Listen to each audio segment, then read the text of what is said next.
Another dwarf. Should we... No. He is of no consequence.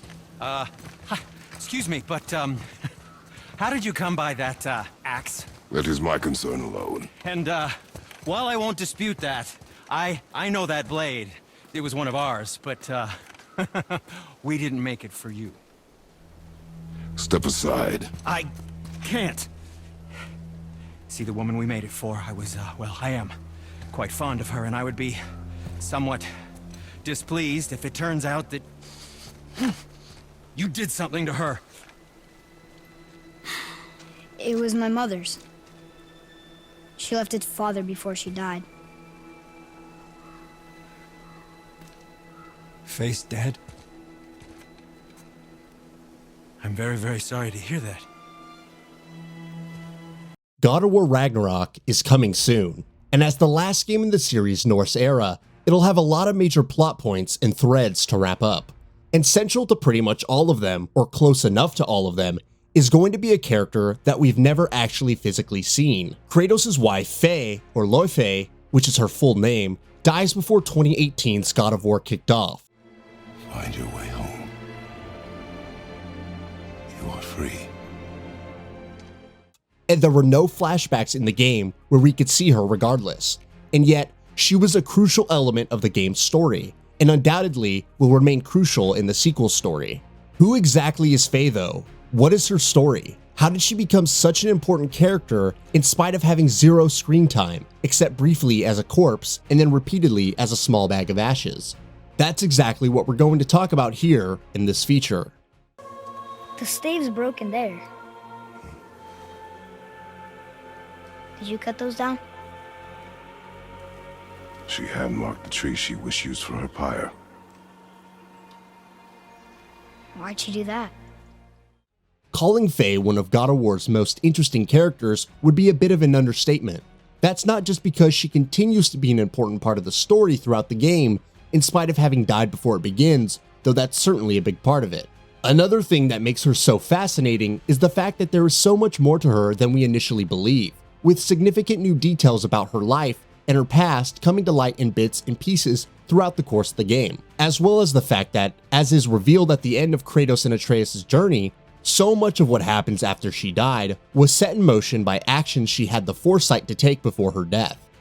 Before we talk about that though, let's pause, take a step back and look at her past, because it shouldn't take too long to do that honestly. We know awfully little about Faye's past. We know that she met Kratos at some point after his arrival in Scandinavia, after the complete and utter destruction of the Greek world. We know that the two fought briefly upon meeting, but eventually came together and got to deeply know and care about each other. We know she knew all of the bloody details of Kratos' past, and helped them keep all of it a secret from everyone, including their own son, Atreus. Of course, there's plenty else about her life before she met Kratos that's worth paying attention to. For instance, she was a Jotnar, a frost giant of Jotunheim, which was something that even Kratos and Atreus didn't know, with the pair only finding that out about her after she had already died. From her skill in battle to her abilities with cryokinesis, magic, and precognition, she was a formidable warrior who also commanded the respect of other races. Those two facts together, in fact, were also the reason she wielded the weapon she wielded, the Leviathan Axe, which passes on to Kratos after Faye's death, was originally made by the Dwarven brothers Brock and Sindri for her. Regarded as a great hero and warrior among the giants, when the Jotnar and the Aesir went to war, Faye, or Laufey as she was known to most people back then, fought valiantly against the cruelty of the Asgardians, even drawing the attention of the likes of Odin and Thor. Close to the war's end, she worked with Tyr to hide the realm tower leading to Jotunheim, and sealed the realm completely away from the Aesir, protecting the giants that remained from the bloodlust of Thor and the other Asgardians. That, of course, meant she had to remain behind in Midgard, where she decided to go into hiding and remain incognito, which she was able to successfully do right up until her death. Given her precognition abilities, however, Faye was intimately familiar with the details of Kratos and Atreus' journey upon her death, and how crucial it would be to the salvation of the Jotnar, the defeat of the Aesir, and the prevention of Ragnarok. At the same time, she also knew that on a personal level, the father and son duo would need that journey to be able to come together to not only properly mourn her loss, but become closer in a fashion that would make it easier for them to support each other in the years to come. For that reason, she took several steps.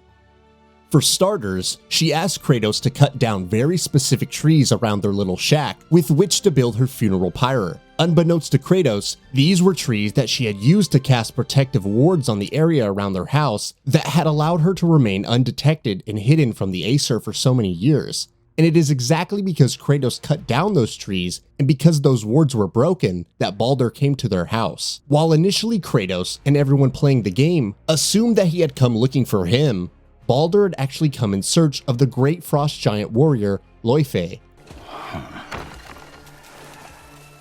I thought you'd be bigger. But you're definitely the one. Long way from home, aren't you?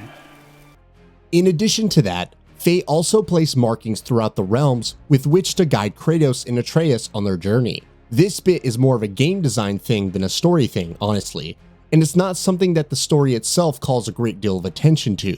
From beginning to end in God of War, we see golden markings showing the player where to go and what to do, a pretty common thing to see in most games these days. But God of War contextualizes that as markings left behind by Faye to help guide Kratos and Atreus and ensure that they would reach Jotunheim.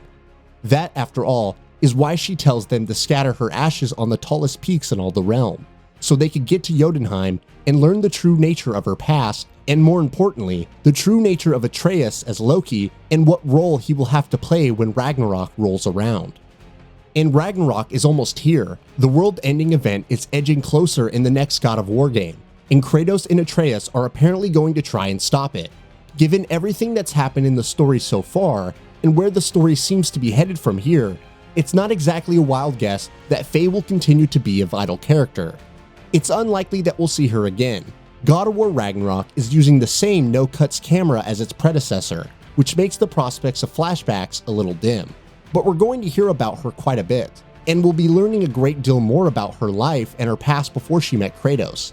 Tyr, too, is apparently going to be an important character in the game, and given his association with Faye from back when he helped her seal Jotunheim away, we wouldn't be surprised if a lot of story-related reveals with Faye at the center came through him. Either way, with God of War Ragnarok not long away from launch now, we won't be waiting too long to get the answers to our questions.